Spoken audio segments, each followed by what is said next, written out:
What is going on, Canes fam? The time is almost upon us. Who would have thought, 6 months ago, 8 months ago, 5 years ago, that the Miami Hurricanes will be playing for a national championship, and not only a natty, but a natty at the Rock, one of the most insane feelings in the world. But today I get to share that experience. I get to share that feeling. And today we got my boy Gaby from 247. What's going on, Gaby? Welcome to the show, brother. Thank you for joining me to share this experience with me. You're hyping me up, man. I appreciate you having me. I'm ready to, man. It is wild just being in this situation. Just Miami playing for a national championship. I was just talking to my boys, and it's just like, dude, it still doesn't feel real to me that this is happening. So, man, just so pumped about all of this. And I mean, dude, it's funny because you have had, your experience seeing this from a different level than the fans. Obviously, you've been, pretty involved in the program, seeing that program build up to the level it is. Is this something you saw coming, or is this something that you felt coming? Did you think that this will happen this year? I mean, kind of go through, because you've seen, obviously from your end, you've seen this team develop. You've seen the guys you're bringing in, the character, all that good stuff. How have you seen kind of this culmination of talent, coaching, everything kind of come together to put us in this position right now? Yeah, it starts with Mario Cristobal. Just going out and getting him from Oregon was the key to all of this, right? And he's just a maniacal recruiter. We saw that from day one. And there was no question that when he got here, the talent on the roster was going to be better. There was no doubt that this was just going to be a better team. It was just going to be a matter of time. And saw it coming for sure, just because I'm in the talent acquisition space, right? So I'm all up in the weeds of the recruiting and the transfer portal and all that stuff, aside from the day-to-day stuff that go on with the team. So you definitely saw that this roster was super talented. This team was just getting more and more talented. And I think as you kind of started to watch this team prepare for this season, you're like, man, this team is deep, right? That's the way that we described this team, was just like, it's just so well rounded. Like, it's hard to poke holes in this roster because they had that really bad defense in 2024, that elite offense, and this year it felt like they cleaned up the defense, and maybe not quite as elite of an offense, but it just felt like it was so complementary. And man, this roster was built to win, and we felt like this was a college football playoff team going into the season. We felt like this was an ACC championship caliber team going into the season. Obviously, there were some hiccups along the way, but to me, there was never a doubt about the overall talent on this roster. There's no doubt about Mario Cristobal being the right guy to put all these pieces together and build it towards a championship caliber roster. That's what this is. This truly is a championship caliber roster that's just firing on all cylinders right now. Watching them play right now is just a lot of fun, because you're seeing that talent not just on paper and looking and being like, this team should be one of the best in the country. It's like, no, this team is one of the best in the country. They're going to have a chance to prove that they're the best team in the country. And it's been amazing, man. It's been amazing to watch it. To say I expected a national championship appearance this year, I would No, be it's lying to crazy. you. But It's I crazy. definitely thought that this was a team that was good enough to make the playoff. And as we saw, man, you get in and anything can happen. I mean, brother, just the fact that we got the opportunity to get in there, and then it wasn't an easy road for us. Obviously, we had to go to Kyle Field, play against Texas A&M over there. The winds, the weather that was over there. Then you have to go to the Cotton Bowl, play against Ohio State, one of the favorites for the national championship. Then you have to go against Ole Miss with the storyline, obviously Trinidad Chambliss. They didn't care for that whole thing going on, and then you go through all that. You kind of, did you see this? Did you see this team get stronger through those victories and through those games and through, having to deal with being, for the most part, the underdogs and all the stories outside of Ole Miss? They were, no one really picked us to be here. So did you see that kind of personality being undertaken? I mean, I think a lot of people have seen, especially on Instagram, that this team is like, please pick against us, because Right. you have to strap it up. You have to put on the chin strap. You have to put on the pads. Do you think that just how do you think that team's kind of like embodied that feeling of, the way I call it is fuck you football. How do you think they've kind of embodied that? Definitely. I mean, I think this team is the perfect embodiment of that. They love that underdog mentality, and they were favorites all year, right? I mean, in every game they played this year, except the Notre Dame game, they were the favorites, and they were expected to win. And I think they got into the playoff, and then everyone kind of just started to throw dirt on them, like this team doesn't really have a chance to compete. And Texas A&M came out firing from the hip, with the offensive tackle saying like, oh, like Ruben Bain's not going to be an issue. And man, this is a team full of alphas, man. Like truly, like this team is. These guys are dogs, like Keontae Scott, Ruben Bain, like they will take any, like it doesn't take anything to fire them up, but any little you give them, they're gonna use that as rocket fuel, man, to just go and just pocket that and use that as motivation to just go. And I think they've shown that every step of this way. The track to get to this point for Miami is insane. Yeah. Like you said, you have to go and beat Texas A&M, who 2 weeks before that was like the The number two team in the country, They right? were one way we were being the number two seed. They were a top 5 team all season. You have to play Ohio State, who's the defending national champions. They were number 1 all season, and they were number 2 because they barely lost in the Big Ten championship game. And truthfully, a game that they should have won. That they really gave that game away. And then you have to go play Ole Miss, who's just like Cinderella storyline with all these things. Awesome quarterback, and you have to go and beat a third top 10 team. That Ole Miss team was 11, 12, and 1 to that point. Like, that team was really good.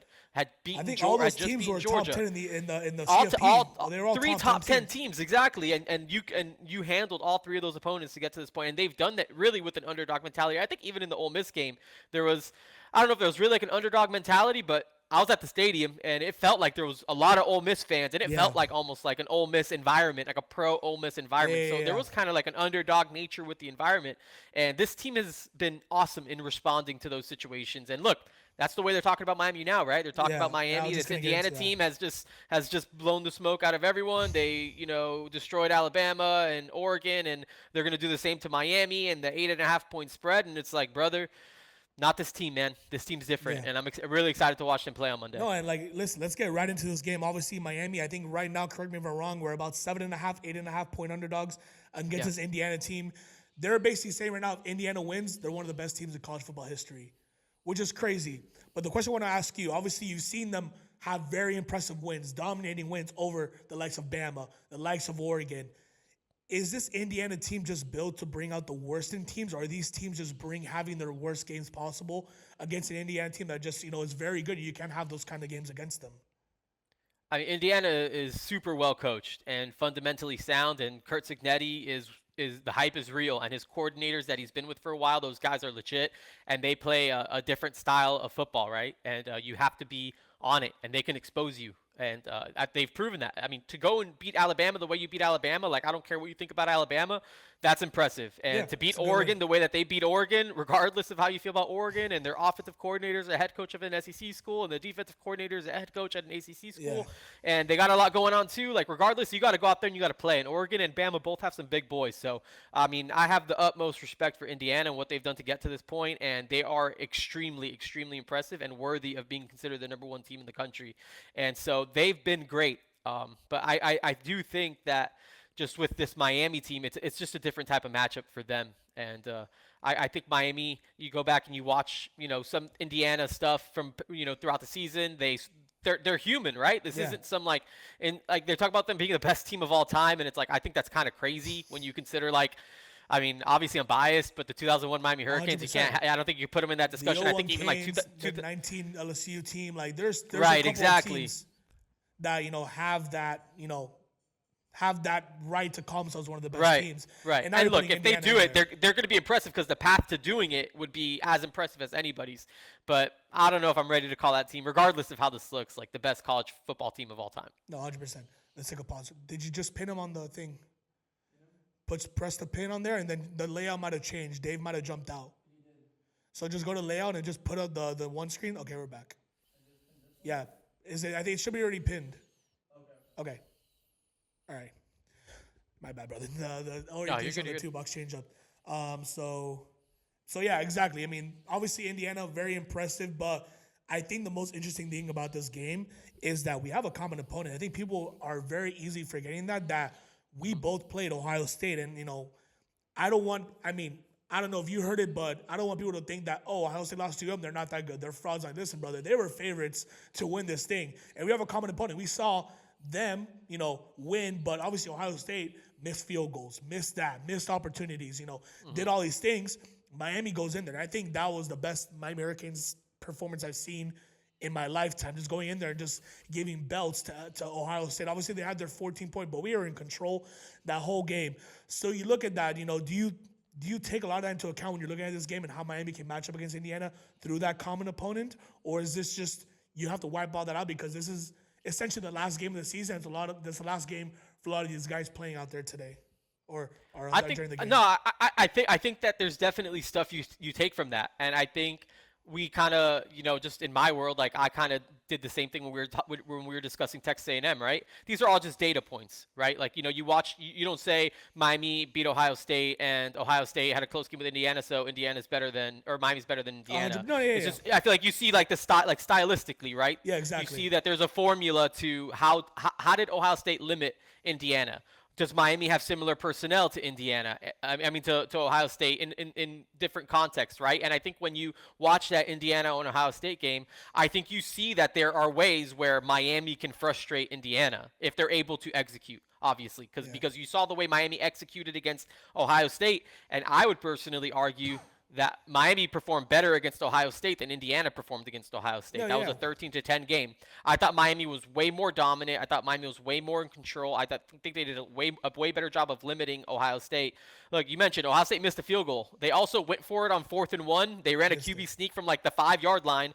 Originally called it a first down. They had to review it, and Julian Sain's knee fell down a little bit short. But like those are like miniature decisions where if they just elected to kick it, they maybe tie the game there, and maybe it's a totally different game. Or if they just run a handoff, or if they get that inch that gives them a first down or so, like it's a totally different game.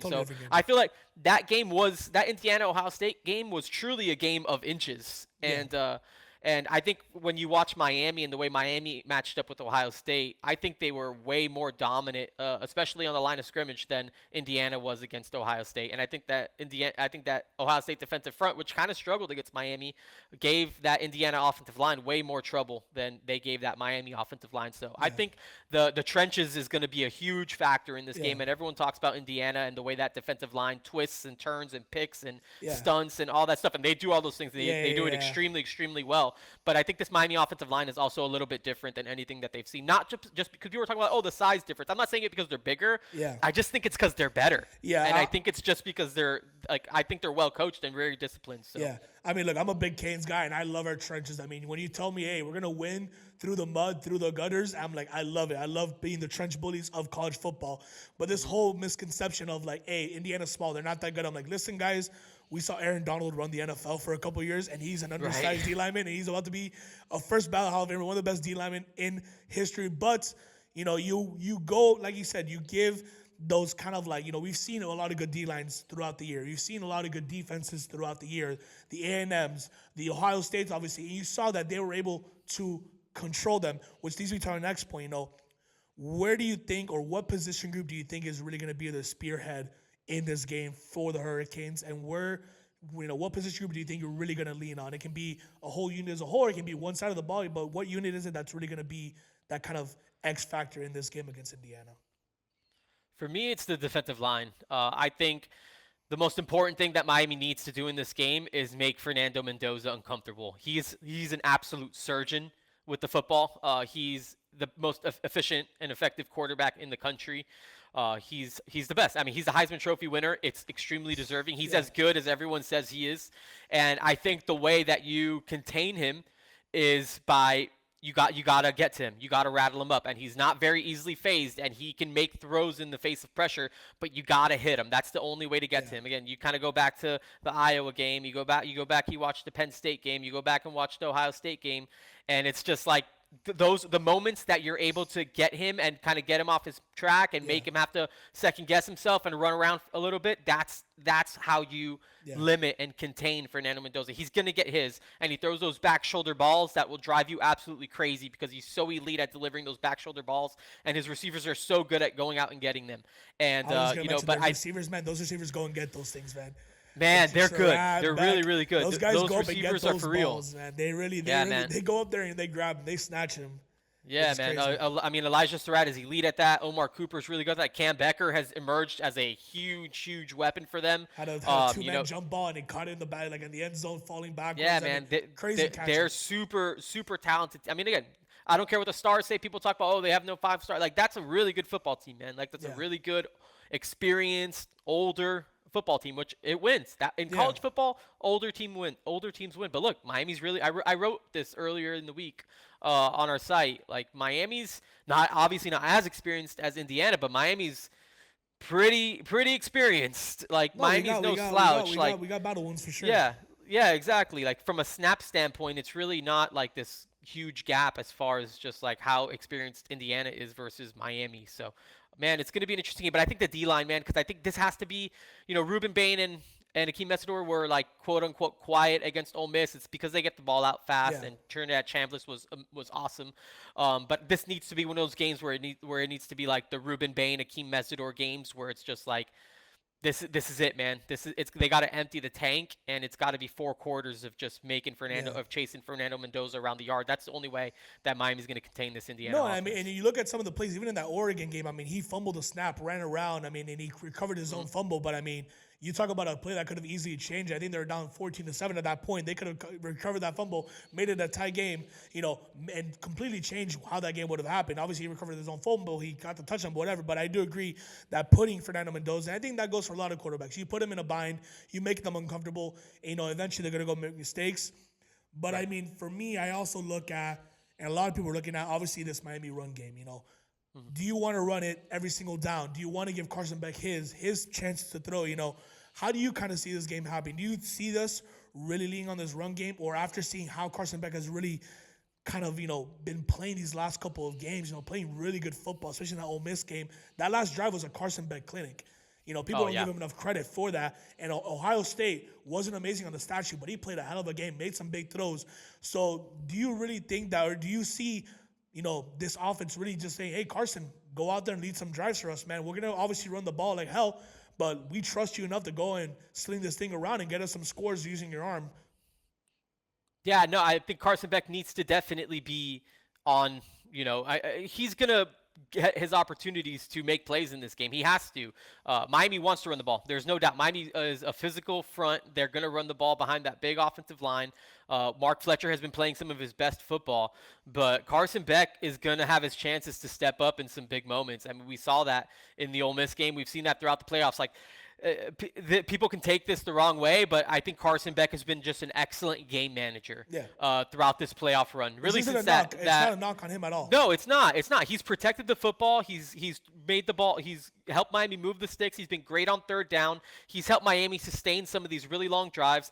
I think, you run the ball, and I think for Miami especially, I think it's just about dictating the tempo, right? It's dictating terms. And we saw Miami do that against Ole Miss. Ole Miss led the country in plays run per game, or were way up there. And Miami ran almost 90 plays, which is insane. They held the ball for over 41 minutes, which is insane. It was insane. And so, I think that run game and leaning on it is about just controlling the football, eating up clock, tiring out that defense. So in the fourth quarter, when you need it and the game's on the line, you're running plays, 82, 83, 84, 85, 86, 87, 88, and that defense is exhausted. That defense has been on the field for way too long, and you can go march down the field to win that game because that defense is playing on empty. So I think that run game, especially early on, it's just about establishing the physicality and the identity of the team. And then Carson Beck stepping up and moving the sticks and hitting his guys when there's opportunities to move it, when you see the matchups kind of open up. And they even use that kind of like screen game as like an extension of the run, how they use Malachi Toney on those screens to get him. Like, that's basically just their version of an outside run. And it just hits and it pops because Malachi Toney's unbelievable. Yeah. And but they do a lot of different things to get Carson Beck involved and get the receivers involved. That Carson Beck's going to be a huge factor in this game, and the way that he plays is going to determine whether Miami has a chance to win it or not. Yeah, and you talk about matchups. Obviously, one of the matchups that I'm very interested to see is how we're going to deal with Xavier Lucas being suspended for that first half of the football game. Obviously, going to that corner room, but. Correct me. I don't. Maybe I'm butchering his name, but Antoine, number 16. Yeah. Jabari Antoine came in, made a hell of a breakup. How do you see that corner room kind of dealing with this wide receiver room, which is really, I think the biggest weapon on this Indiana team. Those receivers are just physical. Get those balls in space. What matchups do you see the Hurricanes, really having to step up in the face of, maybe they might have a slight edge on us, but you guys have the talent to compete. Where do you see what's like the biggest matchup you're going to be looking at in this game for the Hurricanes? Yeah, not having Xavier Lucas for the first half, it sucks. That's a super subjective call that has really really big consequences in a national championship game. I think it's ridiculous. Which I think is crazy. I don't know how they even allowed that. I mean, it wasn't even right. Like we can talk about that. Exactly. That's a whole. We can have a whole podcast talking about that. About targeting calls and how there's no about targeting. Right. Exactly. No. It's ridiculous. But nonetheless, Miami will be without him. And thankfully, look, they're like 4 deep at cornerback. Yeah. They haven't had Damari Brown for this run. You know, he's been dealing with some like foot, like turf toe-ish type of thing. I think that there's a chance that maybe he plays, and if you get him back, that's huge because he's a big physical corner. OJ Frederic, I think, should be able to play in this game. He's a big physical corner on the outside that you didn't have either one of those guys in that Ole Miss game. Yeah. So that was a big problem. And then you got Jabari Antoine, who's stepping up, and they've been talking about him. And look, this is game number 16, so like this kid's not a true freshman anymore. He's been here since January. Yeah. He's been at Miami for over a year at this point, and so and he's someone that they're really excited about. Just a young corner that's ready to answer the call, and I think that play he made on Stribling was one of like the unsung plays of the game on defense. Brother, what a because that was incredible. What a yeah, so that was. He's someone that I think they trust, and in a situation where they have to play him, I think they're willing to play him on the outside. But you got Ethan O'Connor, who's been playing awesome football for them too. He was excellent against Ole Miss. He's a really, really good cornerback that they got from Washington State, who's been awesome for them. So really, Miami's 4, potentially 4.5, 5 deep at corner right now, and those guys are going to have to really step up because again, those back shoulder balls are really difficult to defend. Those receivers are elite at getting them, and again, those are older guys, especially Surratt and Cooper on the outside, that want to be physical, and and limiting them and breaking up some of those plays is going to be big in the efforts of this defense to get that Indiana offense off the field. Yeah, no, 100%. Like, I think our corners have been amazing. I mean, obviously, you saw it against Ohio State. Jeremiah Smith, we knew he was going to get his, but Carnell Tate was a no-show for the performance. Obviously, Ole Miss playing from behind, trying to catch up, doing their thing. And, they made some big-time throws, and credit to that team.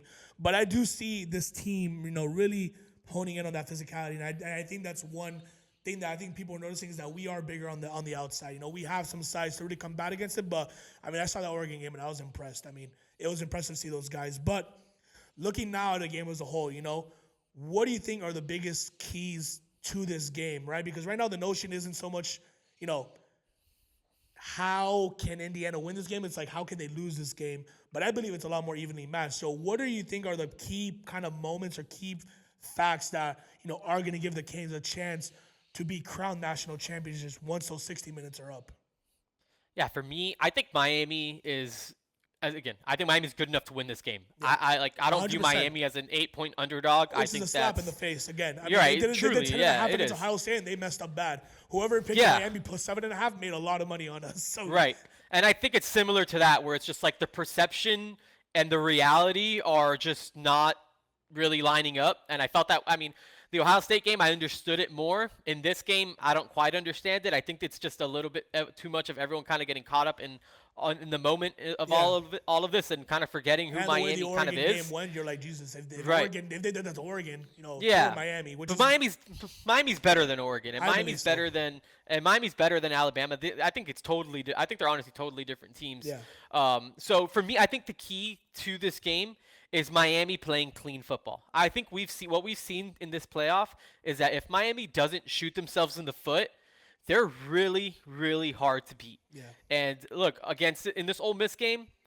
they shot themselves in the foot over and over again, right? Early in the game, they're driving down the field, and even just like 3rd and 1, and you go into the Wildcat when you're running the ball well, and it's just like that's a play that I think they wish they would have had back considering how well they're throwing. So it's just like decisions like that, the flea flicker, you're kind of going for the kill, but you're running a play in positive territory when you're driving, and that ended up setting you back 15 yards. You have to punt instead of getting points there. The penalties, the false starts, the this, the that, and it like. Miami loses this game, that Ole Miss game, a lot during the season. Like that was very reflective of the SMU game and of the Louisville game. It, we played a C+ game and won. Right, exactly. So if Miami plays an A- game, I honestly think that they win. Like I think if Miami plays clean football, I think if Miami's low on penalties, I think if they're efficient with their opportunities to score and maximize those opportunities and take advantage of their red zone situations and don't try to get too cute and just continue to kind of dictate terms, I don't know if this Indiana team can hang with Miami for 4 quarters just because they've proven that when they do play well, they're just really, really hard to beat because they're so good, especially on the lines of scrimmage, that's where games are won. Over the course of 4 quarters, it's just, to me, hard to imagine Miami losing if they play well. Like, just straight up getting beat by this Indiana team. And look, it's on the table, but to me, the biggest thing that Miami needs to do on Monday night is just play a clean brand of football. And Yeah. if they play a clean brand of football, I think that they're going to be crowned national Which, champs listen, we've by seen them midnight. do it, so they have it in them. Against Ohio State, it was the cleanest football I've seen Miami play in a long time. So I know they have it in them. But I mean, man, it's just crazy that we're here talking about this game still. Like, I'm still trying to like soak it in. Like, it's been a couple days Same. since the Ole Miss game, and you're here, man. And then I mean, I want to dive a little bit into it. I think it's just insane. But this has to be one of the hottest tickets in Miami sports history, right? I've never seen Oh. the amount of craziness for a freaking sporting event in Miami like this one ever. Like, I think everyone wants to be at this game. I think there's fans from other teams that want to be at this game right now. Like, it seems like it's like one of the craziest matchups that's ever hit Hard Rock Stadium. Yeah, I mean, what are the odds that Miami's hosting the national championship and then Miami actually gets to the national championship game in that season? I mean, it's a destiny type of story. Everyone's talking about like this destiny Cinderella story for Indiana. What about Miami, man? Yeah. Like, how cool would it be if Miami as a 10 seed came out and won the national championship on their home field? And dude, this has got to be the hottest ticket in South. I mean, I know someone that told me that they paid more for a nosebleed seat for this game than they did to sit in the lower bowl during the LeBron Miami Heat era. So like that tells you a lot. Yeah. Obviously, those Heat tickets are a little different because you get multiple games in a final. Yeah. But still, man, this has got to be one of the most. These are Super Bowl. These are like insane Super Bowl prices. Yeah. Like I feel like I've never really seen anything quite like this. I don't know. Maybe you guys might have. I'm not like super in tune with like all the Super Bowl prices Me or neither, yeah. anything like that. But it's just like this has to be one of the craziest, most expensive Yeah. tickets. Probably in Miami history. Like I imagine like American sports. Like this is nuts. What I've It's seen. up there. It's got to be. And it's a college game at the end of the day. It's a college game. It's Right. crazy because I had the conversation with myself like, man, the 90s in Miami, how crazy would it be if we make it all the way and we go there? But we're here now. It's about to happen. We're prepared. I think these boys are battle ready. So before we start wrapping things up, I need to get from you, what is your score prediction for this game? I haven't really cooked it up, so this is going to be off the dome. Let's go. Off the dome. Off the dome. Looks. I think that this is going to be like I think this is going to end up being like a 24-20 type of game. Like I think it's going to be close. I think it's going to be. Yeah. I mean, that's where I'm at with like probably Miami winning. I don't know what the over/under is on this thing, but I think this is going to be a grind, man. This is going to be a war. But Miami's built to win these things, man. Miami's built to win games just like this one, and they've won them to this point. And man, you know what? I get everything about. I can't imagine, knowing a lot of people in this program, being around Mario Cristobal, being around Miami. I don't see it, bro. I don't see them like squandering an opportunity to win a national championship at Hard Rock Stadium. So I'm rolling with the Canes, man. Yeah. Just everything inside of me believes that they're going to win this game. And no, even going off of that, man, I mean, this is what Cristobal said. And he even said when he came in, give me 3 years, right? Give me 3 years to build this thing up. And now we're in year 4, and here we are, right? With everything that's gone on, obviously the bad losses, not making AC championship, but we're here. So he's been, a guy that promised this sort of success. And now we're here. I mean, what an opportunity to kind of, cement yourself in history to win this game and to do everything. But when I look at this game, I see it being like I said, a grudge match, bloody knuckles, mud all over everyone's face. I see it being a 20-10 game, man. I see it being a low-scoring 20-10 game. I think we up 7 late. We're gonna kick a field goal to hit the dagger, and that's gonna be it. I think that's how the game's gonna end. It's gonna be 17-10 in the fourth quarter. Maybe we score 1 late in the fourth quarter, and then we kick a field goal to ice it late with like 3 minutes left, and then that's all she wrote.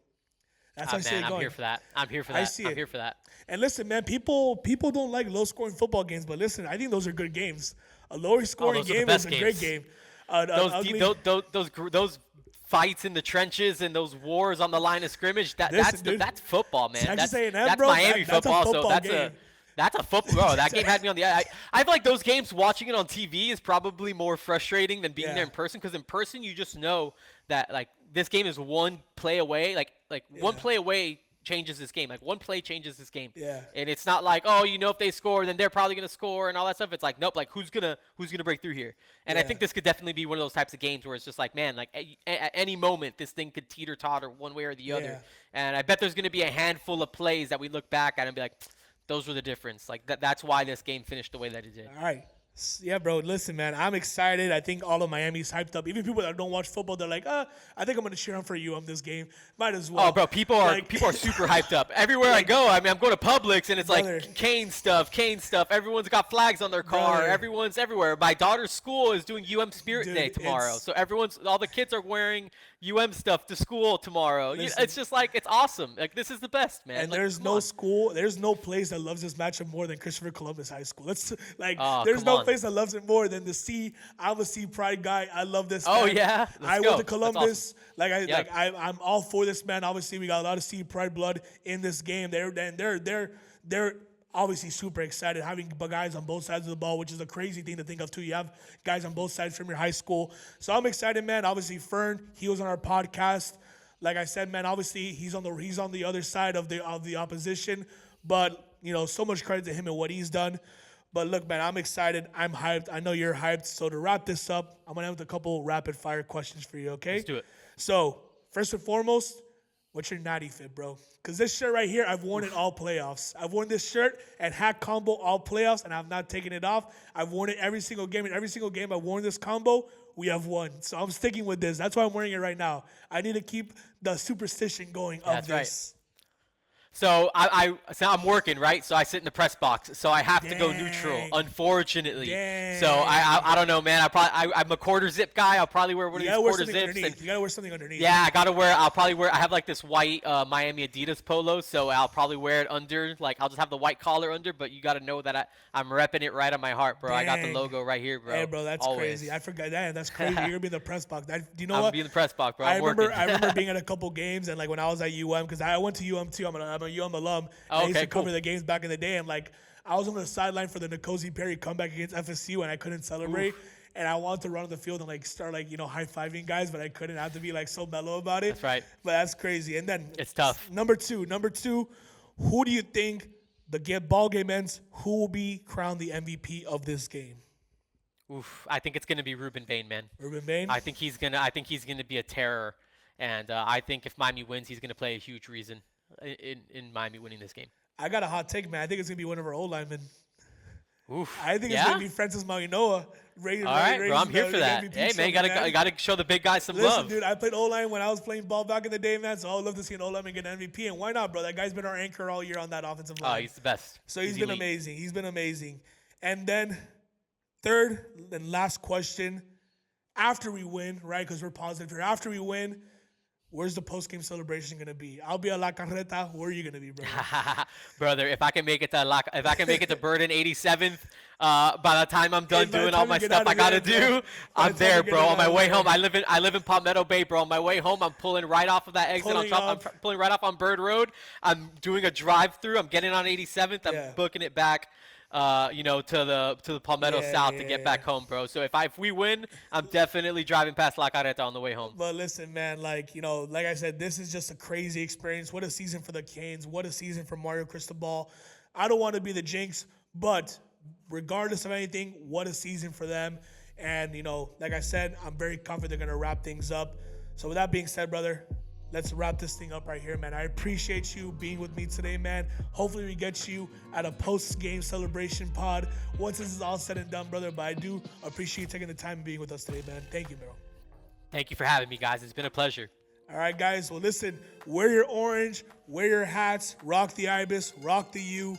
I appreciate you guys for riding with us all season. We got one more game left, and I'll catch you after that for the celebrations. Catch you next time, guys.